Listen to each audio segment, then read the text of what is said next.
الحمد لله نحمده ونستعينه ونستغفره ونعوذ بالله من شرور أنفسنا ومن سيئات أعمالنا من يهده الله فلا مضل له ومن يضلل فلا هادي له أشهد أن لا إله إلا الله وحده لا شريك له وأشهد أن محمدا عبده ورسوله صلى الله عليه وعلى آله وأصحابه ومن تبعهم بإحسان إلى يوم الدين أوصيني وإياكم بتقوى الله كما قال تبارك وتعالى في كتابه الكريم يا أيها الذين آمنوا اتقوا الله حق تقاته ولا تموتن إلا وأنتم مسلمون يا أيها الناس اتقوا ربكم الذي خلقكم من نفس واحدة وخلق منها زوجها وبث منهما رجالا كثيرا ونساء واتقوا الله الذي تساءلون به والأرحام إن الله كان عليكم رقيبا يا أيها الذين آمنوا اتقوا الله وقولوا قولا سديدا يصلح لكم أعمالكم ويغفر لكم ذنوبكم ومن يطع الله ورسوله فقد فاز فوزا عظيما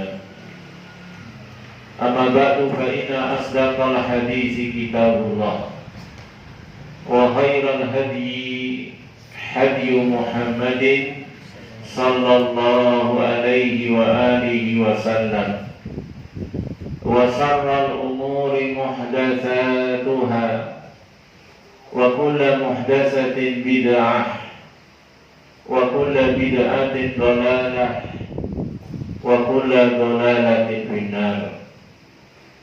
Ma'asyiral muslimin rahimani wa rahimakumullah, ikhwani wa akhwati fillah, a'azzani Allah wa iyyakum jami'an.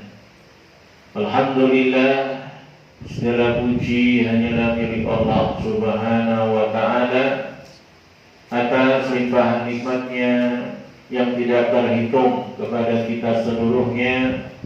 Alhamdulillah, di malam yang berbahagia ini kembali kita diizinkan oleh Allah Subhanahu wa ta'ala untuk bisa duduk bermajlis bersama, melanjutkan taklim kita, pembahasan pokok-pokok keimanan, dasar-dasar keimanan, yaitu penjelasan tentang rukun iman yang 6.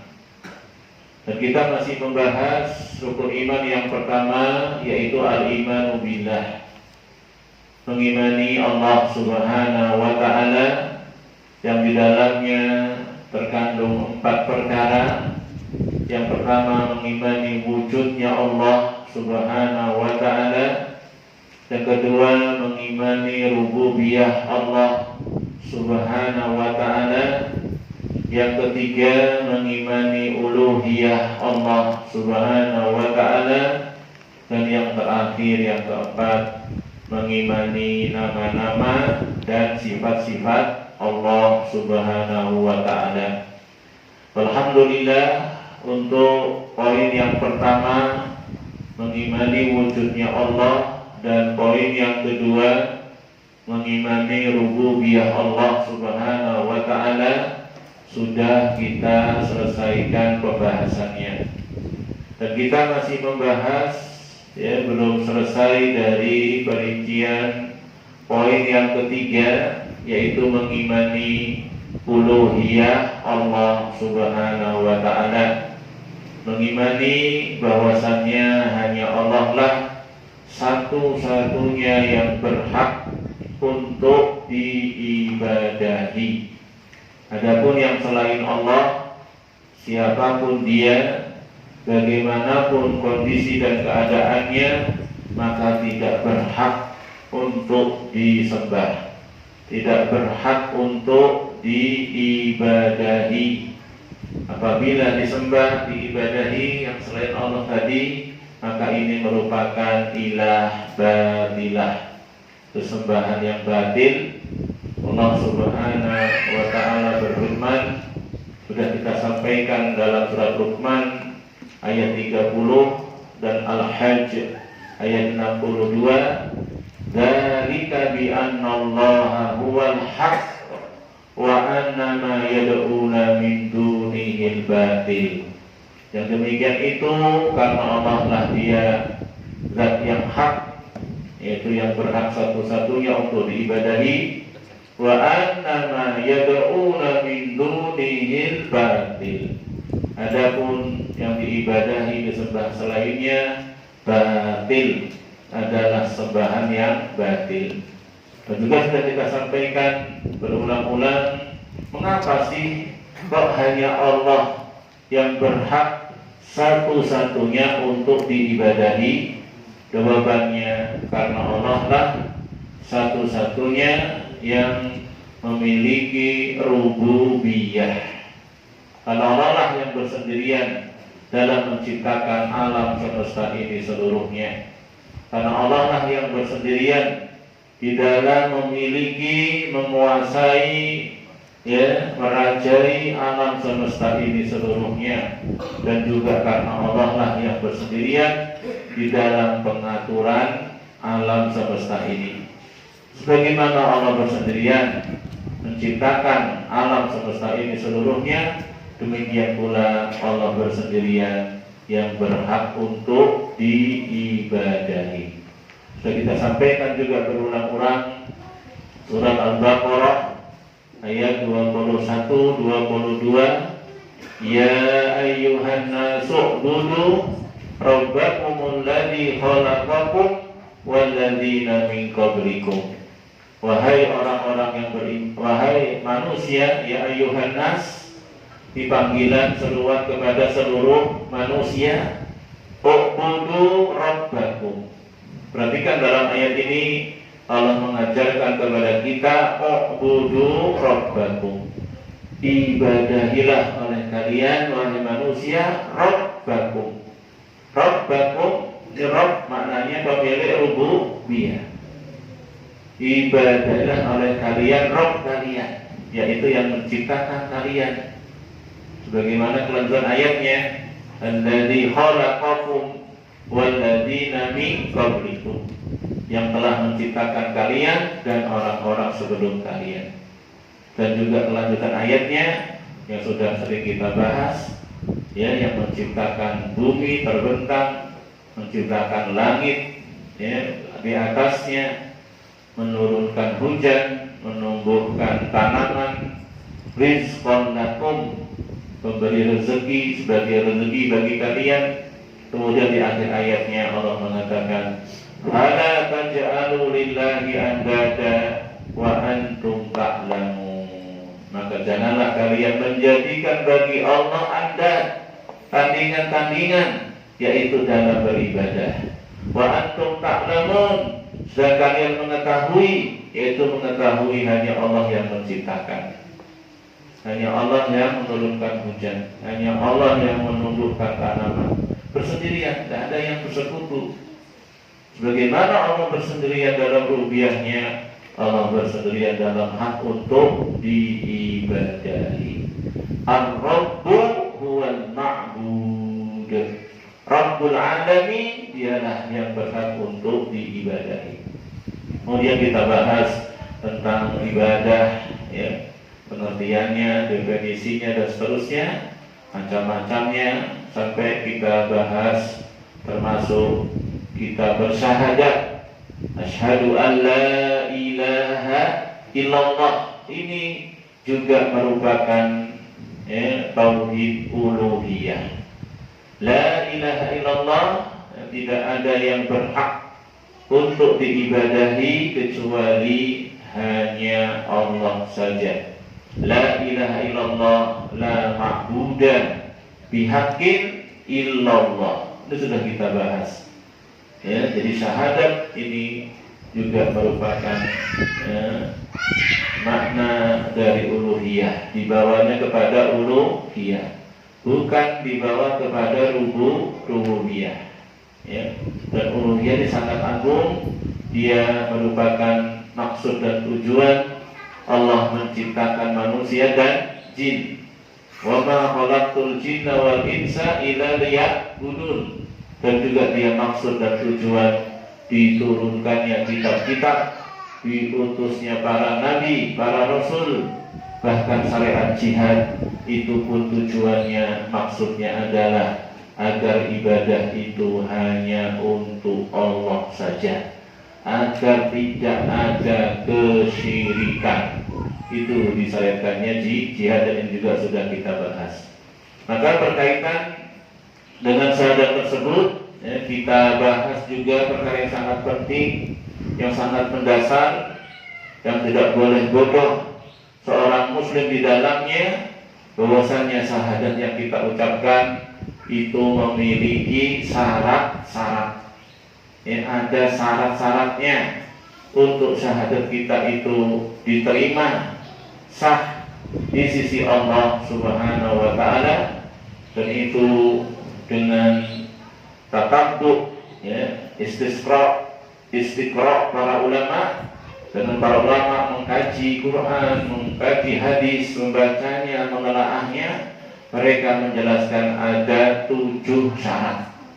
Ada 7 syarat dari syarat-syarat yang harus dipenuhi bagi siapa saja yang mengucapkan la ilaha illallah. Dan alhamdulillah pertemuan terakhir tentang pembahasan ini kita sudah bahas sebagiannya. Syarat yang pertama yaitu al-ilmu. Al-ilmu. Orang yang bersyahadat disyaratkan mengilmui, mengilmui syahadat yang dia ucapkan. Karena Allah berfirman dalam surat Muhammad ayat yang ke-19, "Fa'lam annahu la ilaha illallah." Fa'lam, maka ketahuilah. Di sini ada kata kerja perintah, ada kata kerja perintah fi'il amr dari Allah kepada kita. Fa'lam, ilmuilah, ketahuilah, annahu bahwasannya la ilaha illallah. Ini perintah untuk mengilmuinya.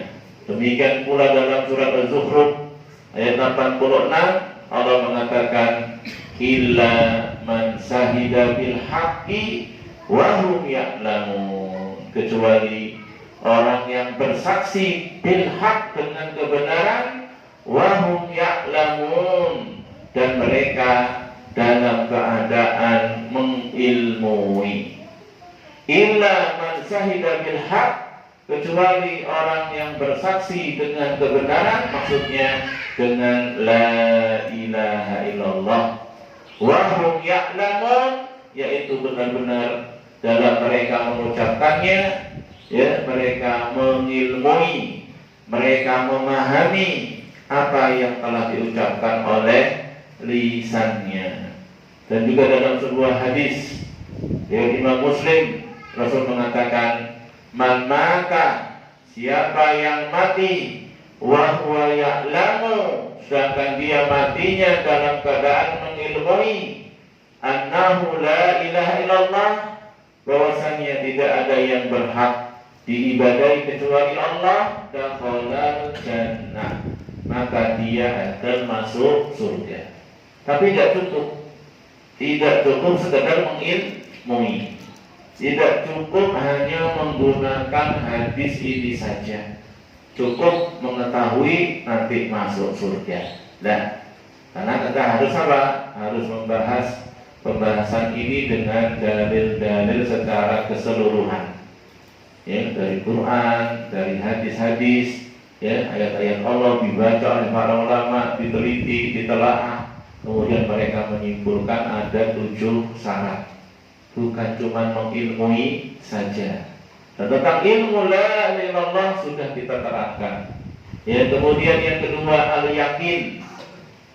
Ya, setelah mengilmui harus meyakini. Ya, enggak ada ragu, enggak boleh ragu, enggak boleh bimbang. Ya. Setelah diilmui betul la ilaha illallah itu sampai hilang kebodohan.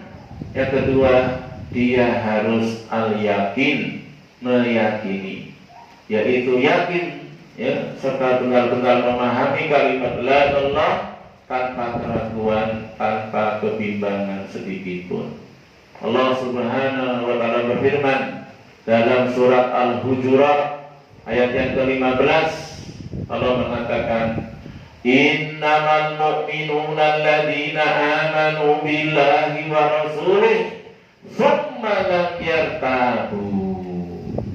Sungguhnya orang-orang yang beriman itu adalah orang-orang yang beriman kepada Allah dan Rasulnya, walam yartabu, dan mereka tidak ragu, tidak bimbang dalam keimanan tersebut. Dalam hadis yang sahih dalam Imam Muslim, Rasul menyatakan, ya, asyhadu an la ilaha illallah wa asyhadu anni, ya, wa anni rasulullah. Ya, kalau ada seorang berjumpa dengan Allah, dia mengucapkan hal ini, yaitu aku bersaksi la ilaha illallah, tiada ilah yang berhak diibadahi kecuali Allah, wa anni rasulullah, dan dia bersaksi aku adalah utusan Allah.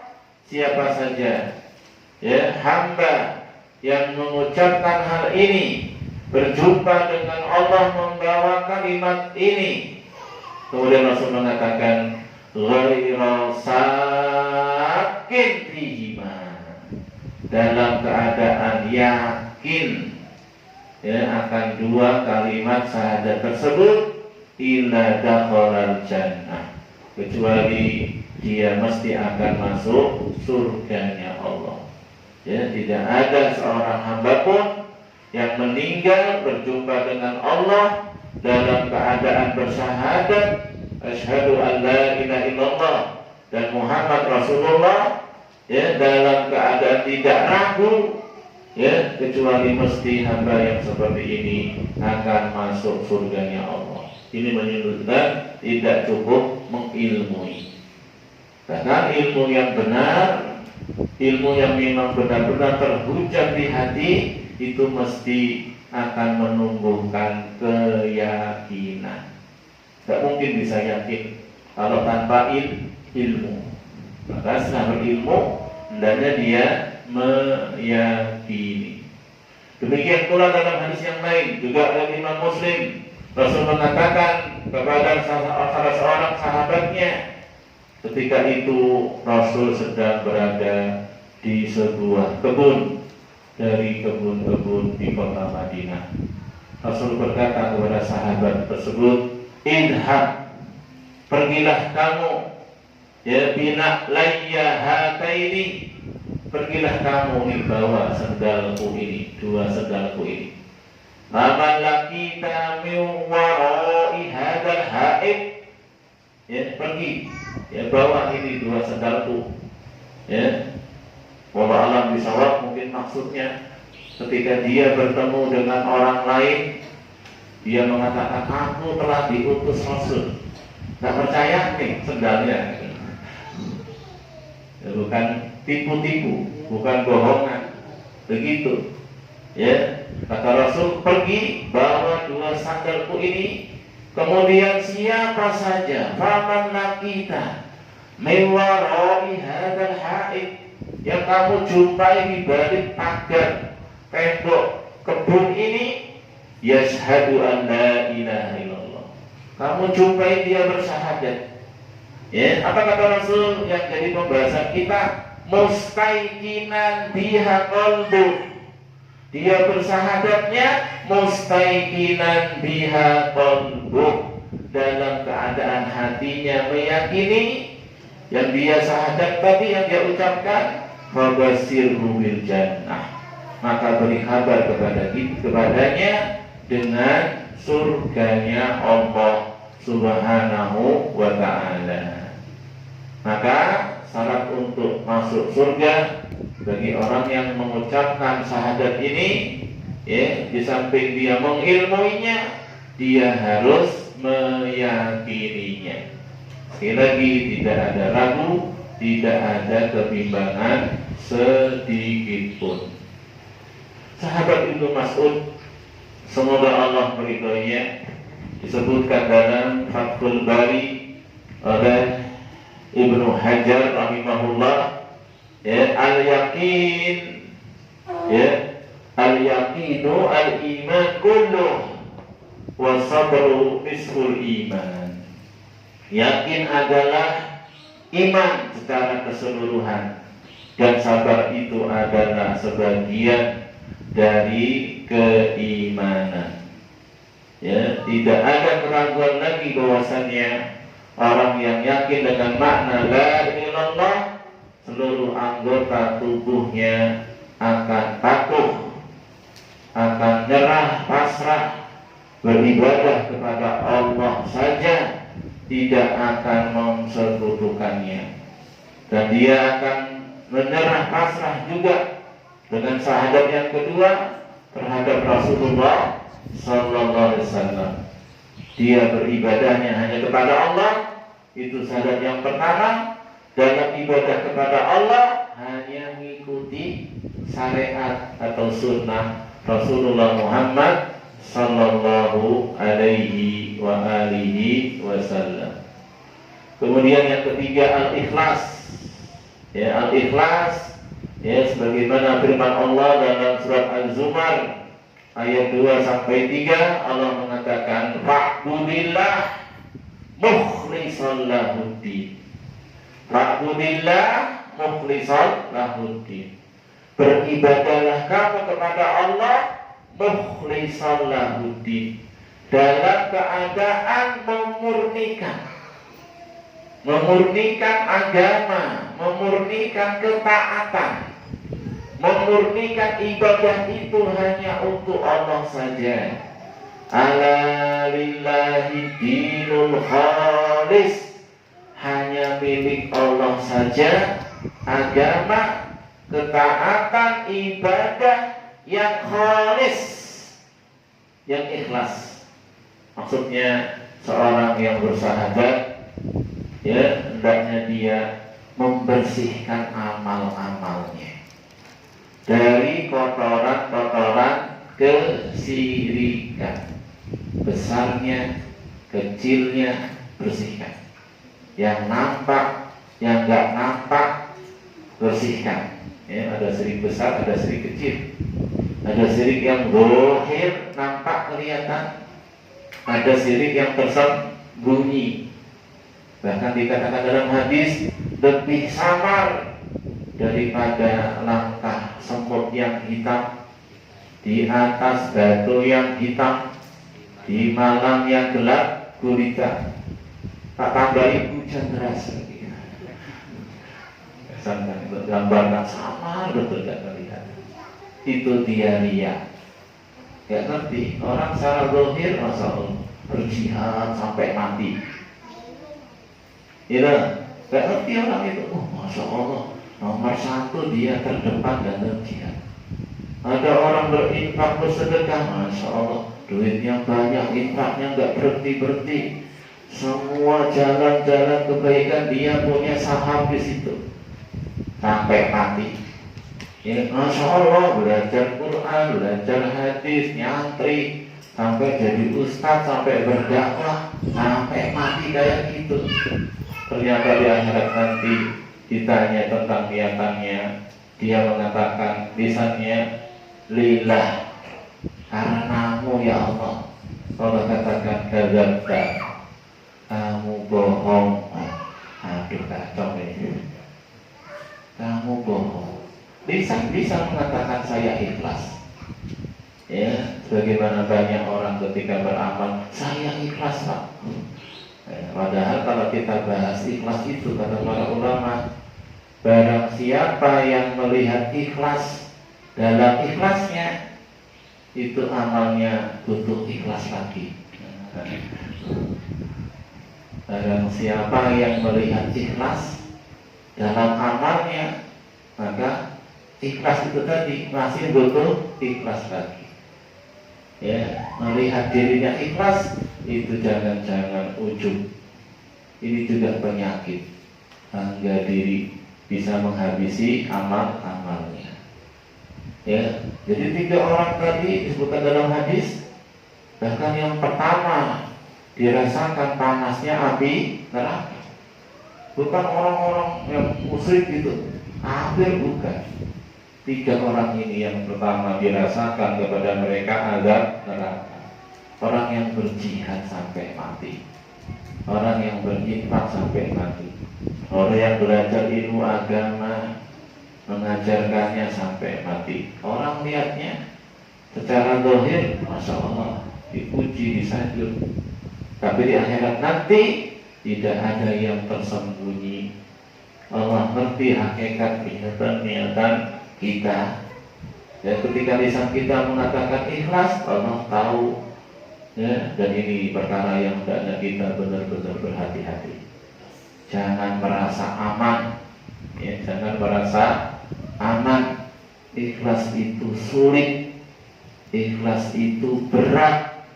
Karena jiwa ini senang dipuji, karena jiwa ini takut dicela, karena jiwa ini senang dengan bagian-bagian dunia.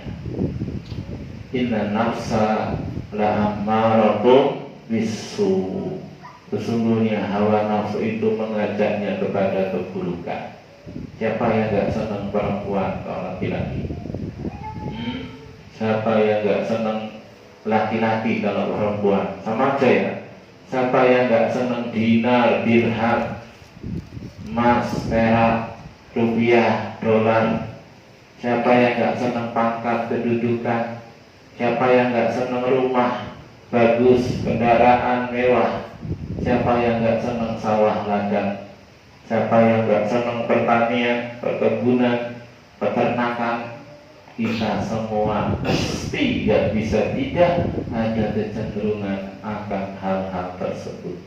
Sedangkan ikhlas itu bersihnya niatan kita dalam ibadah dari perkara-perkara tersebut.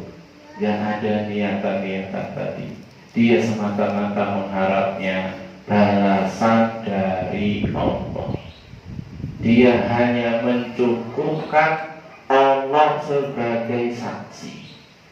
Gak perlu dilihat manusia, gak perlu pujian manusia. Dia gak cari itu. Cukup Allah yang melihat, cukup Allah yang menyaksikan, cukup Allah yang tahu, dan Allah Maha mengetahui. Dan cukup. Ya, ini berat, bukan perkara yang ringan. Tasfiyatul amal min kulli sawa'i bisirki, pembersihan amal dari segala macam kotoran-kotoran syirik. Ya, kabirihi wa saghirihi, besarnya, kecilnya. Ya, zahirihi wa khafiyihi, yang nampak, yang tersembunyi harus bersih. Nah, ini orang ini masalah zahirnya. Amal-amal besar, amal-amal agung, tapi sedikit pun tidak bisa menyelamatkan dia dari azab Allah. Allah katakan, kadzabta, kamu bohong, kamu berjihad liyuqal jari'un, kamu berjihad biar digelari, dikatakan oleh manusia pemberani. Takut yuqal, dan kamu sudah dapat niatanmu tadi. sudah diomongin manusia pemberani, ya sudah selesai. Innamal a'malu binniyah wa innamal likulli imri'in ma nawa. Sungguhnya amal tergantung niatnya, seorang akan mendapatkan sesuai niatnya. Niatnya ujian, dia digelari pemberani, sudah dapat, sudah selesai berarti. Demikian pula yang kedua, engkau berinfak liyuqal jawad, engkau berinfak dia dibilang dermawan, fakot yuqal, dan itu juga sudah kamu dapatkan. Ya, demikian yang ketiga, kamu belajar Al-Quran liyuqal qari, agar digelari qari, ahli baca Quran, sehingga manusia sudah menggelari qari, ahli baca Quran, sudah dapat. Akhirnya tiga-tiganya diseret, tertelungkup di atas wajahnya, dilemparkan ke neraka. Na'udzubillah min dzalik. Ya, Allah berfirman dalam surat Al-Bayyinah ayat yang kelima, wa ma umiru illa liya'budullaha mukhlishina lahuddin. Tidaklah mereka diperintah kecuali agar mereka beribadah kepada Allah mukhlisin, dalam keadaan ikhlas, dalam keadaan memurnikan niatannya hanya untuk Allah saja. Dia bersihkan niatannya, ibadahnya dari yang selain Allah. Suatu hari Rasul pernah ditanya oleh sahabat Abu Hurairah, dan Rasul sudah menduga mesti nanti Abu Hurairah mesti tanya ini gitu. Ternyata betul. Ya, aku sudah menduga kamu yang pasti akan bertanya. Apa itu? Sahabat Abu Hurairah pernah bertanya kepada Rasul, man as'abun nas bisa fa'atika ya Rasulullah. Wahai Rasulullah, siapa manusia yang paling bahagia, paling senang nanti dengan syafaatmu di hari kiamat? Rasul mengatakan, as'adun nasi bisa fa'ati yaumal qiyamah. Manusia paling bahagia, paling gembira dengan syafaatku di hari kiamat nanti, man qala la ilaha illallah, orang yang mengucapkan la ilaha illallah khalisan min qalbihi, murni benar-benar dari lubuk hatinya, au nafsihi, atau dalam lafaz yang lainnya murni dari jiwanya, tulus ikhlas. Ini modal, harus syarat, harus ada untuk bisa dapat syafaat Rasul. Begitu Pak Ustaz, ada Abu Thalib itu dapat syafaat. Naam, ya, hadisnya sahih, maka ini hadis dikecualikan dari keumuman bahwasannya orang musyrik, orang kafir tidak dapat syafaat. Itu hukum asal. Kok ada riwayat ada yang dapat syafaat, ini kita kecualikan. Tapi ingat, Abu Thalib meskipun dapat syafaat, tidak menjadi orang yang bahagia. Bahagia apa susah ya? Tidak bisa. Cuma diringankan azabnya. Ya, laula ana lakana fi darkil asfali minan nar. Abu Thalib itu kalaulah bukan karena syafaatku dengan izin Allah, nescaya dia di keraknya neraka. Tapi karena dulu dia punya jasa, pernah membela Rasul, sehingga orang-orang musyrik tidak menteror, mengintimidasi, menyiksa Rasul. Karena dia ada pamannya, tokoh kufar Quraisy. Beda dengan sahabat-sahabat yang lain yang lemah, kalangan budak hamba sahaya, disiksa, diteror, intimidasi. Rasul aman, ada pamannya Abu Thalib. Itu jasanya. Cuma dia ketika mati, Rasul talqin, sudah kita kisahkan, gak mau bersyahadat sampai mati. Ya, dikisahkan dalam hadis dapat syafaat Rasul.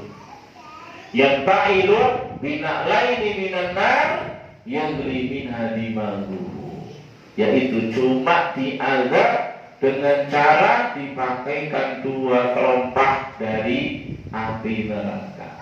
Cuma kakinya tok yang diangkat. Tapi apa kata Rasul? Yagli minha dimaluhu. Tapi karena pakai sandal dari api neraka tadi, mendidih otaknya. Jadi panasnya sangat sampai menjalar otaknya pun panas juga, yang mendidih. Itu Abu Thalib, ya. Dia dapat syafaat tapi gak bahagia. Bersama itu Abu Thalib itu merasa orang yang paling berat siksanya. Padahal itu paling ringan sebenarnya. Cuma dia sendiri merasa orang yang paling berat siksanya. Masing-masing ahli neraka itu merasa dialah yang paling berat azabnya. Begitu mereka merasa, walaupun mereka sudah bertingkat-tingkat. Apa ini? Ini sebagai tambahan azab. Orang sudah diazab, itu sudah musibah. Badannya diazab, itu sudah musibah. Tapi kalau hatinya juga kena, merasa benar-benar merana dia ya, paling berat siksanya, ini tambahan azab. Berarti lahir batin kena azab semua. Begitu. Tapi kalau orang diazab hanya dohirnya saja, fisiknya, batinnya dia tadi ada rasa, ini saya dia ringan, misalkan gitu. Mungkin ada sisi ya. Tapi dia bersama dengan itu dia merasa juga paling keras azabnya. Sebagaimana ahli surga, masing-masing ahli surga itu walaupun tingkatannya berbeda-beda, mereka itu merasa paling dibalas sempurna oleh Allah, paling nikmat. Aku tuh kayaknya gak beramal yang hebat-hebat amat, kok dapat balasan kayak gini. Ya bayangin aja yang paling rendah tingkatan surga itu dapat kayak dunia ini 10 kali lipat. Kayak apa coba? Dia merasa paling dibalas oleh Allah. Ya, seluruh ahli surga. Apa ini? Tambahan nikmat. Sudah fisiknya memang menikmati makanan, minuman, segala macam. Batinnya pun merasa marah, merasa puas, merasa orang yang paling mendapatkan balasan yang sempurna. Masalah muslimin rahimani wa rahimakumullah. Kemudian yang keempat, as-sidqu. As-sidqu yaitu jujur. Lawannya al-kadhibu, bohong, dusta. Ya, bohong atau dusta. Allah Subhanahu wa ta'ala mengisahkan ada dari manusia ini, ya, yang mengatakan beriman, ada dari manusia ini bersahadat, dan bersama itu mereka bohong, mereka dusta. Allah berfirman dalam surat Al-Baqarah ayat yang ke-8 sampai ke-9, wa minan nas, ada dari kalangan manusia, man yaqulu amanna billahi wa bil yaumil akhir. Ngomongnya, lisannya, saya beriman, kami beriman kepada Allah dan beriman kepada hari akhir. Apa kata Allah? Wa ma hum bimu'minin. Tapi mereka itu sebenarnya tidak termasuk orang yang beriman. Lisannya tok yang mengatakan beriman, lisannya tok yang bersahadat, mengatakan beriman, menyatakan bersahadat, tapi Allah katakan mereka bukan orang yang beriman. Yukhadi'una Allah walladzina amanu. Mereka mau tipu Allah dan juga mau tipu orang-orang yang beriman. Ini orang-orang munafik. Ini kisah orang-orang munafik. Ya, mereka ingin menipu Allah, ingin menipu orang-orang yang beriman. Wa ma yakhda'una illa anfusahum wa ma yash'urun. Sebenarnya mereka itu nipu dirinya sendiri, tapi mereka enggak merasa. Apa mereka kalau begitu itu mau mendolimi orang beriman? Apa sikap mereka tadi pura-pura beriman itu mau mendolimi orang yang beriman? Gak ada pengaruh belas. Orang beriman tetap beriman, berjalan terus dalam imannya, dalam amal solehnya. Orang munafik merasa sukses, tuh orang beriman tertipu. Padahal dia sendiri yang ketipu. Ya, Allah sikap hakikat mereka. Allah turunkan sekian banyak ayat-ayat. Allah jelaskan sifat-sifat munafik. Dan kadang kita berhati-hati dari penyakit kemunafikan. Ya, kalau ngomong bohong, kalau berjanji, ya, kalau berjanji dihianati, kalau diberi amanah, ya tidak amanah orangnya berkhianat. Ya, ini kalau sholat malas. Fa idza qamu ila sholati qamu kusala. Kalau mereka berdiri tegak sholat, berdiri dengan malas. Sholat itu beban. Awas ini kalau kita kena penyakit ini. Walaupun ini nanti ada dua, ada nifak amali, ada nifak iktikadi. Nifak amali tadi dengan memunafika yang sebetulnya perbuatan. Ini belum sampai batal Islamnya. Masih apa? Amalnya kayak orang munafik. Kalau ngomong bohong, kalau janji nggak ditepati, kalau diberi amanah, ya khianat, ya nggak jujur, ya kemudian tadi kalau sholat males, berinfak juga, tapi benci, lahu karirun, pak lagi, keluar lagi kotaknya.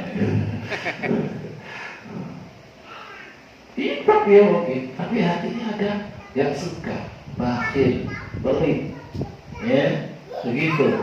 Wala yadhkurunallaha illa qalila. Tidak berzikir kepada Allah kecuali sedikit. Baca Quran malas, zikir pagi, zikir petang, bablas, zikir habis remaja. Padahal bacanya enggak pas. Enggak subhanallah. Ya alhamdulillah.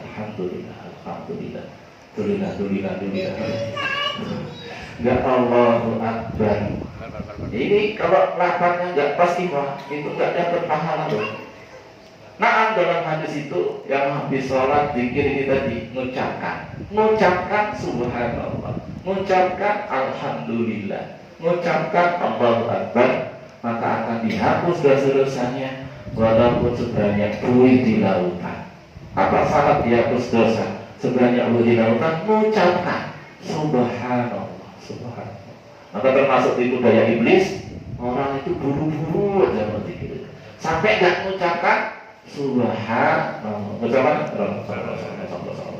selesai, ya, nggak alhamdulillah, dinikmati zikir itu, diresapi, ada maknanya, ada artinya, ya, Maha Suci Allah, bersihkan Allah dari aib, dari cacat.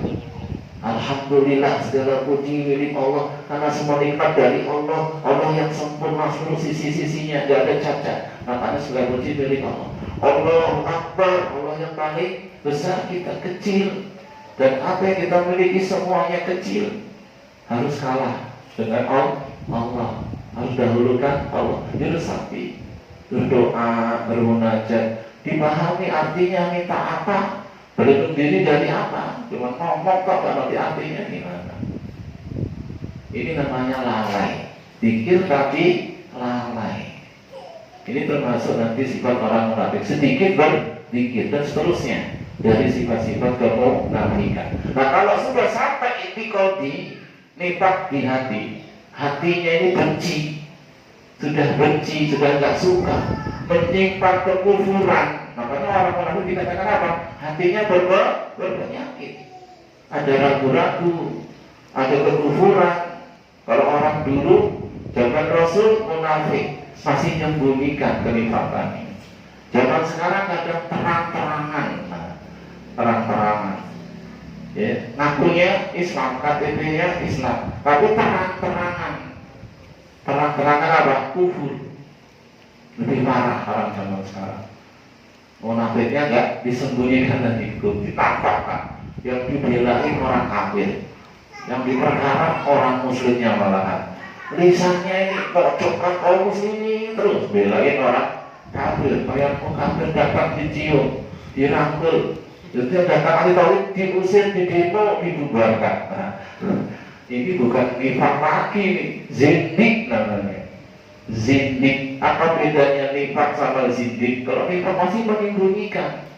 Kalau ini udah terang-terangan, katanya Islam, bahkan paling ahlu sunnah. Ternyata masalah. Ini pentingnya taklim, pentingnya belajar dan mohon taufik hidayah kepada Allah. Baik ikhwan, sampai sini dulu. Nanti kita lanjutkan pada sholat isya, kita pending dulu. Wallahu a'lam bishawab.